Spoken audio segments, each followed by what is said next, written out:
В Якутск привезли землю из Севастополя. В минувшую субботу в столицу республики прибыли участники автопробега «Москва-Магадан». Он посвящен 110-летию профсоюзов России, 25-летию Федерации независимых профсоюзов России и 70-й годовщине Великой Победы.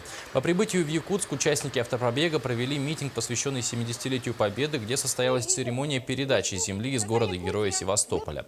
Отметим, автопробег начался 7 марта в Москве. В плане мероприятия посещения 40 регионов страны, а маршрут пролегает через города-герои. После Якутска участники отправились в конечную точку своего маршрута – город Магадан.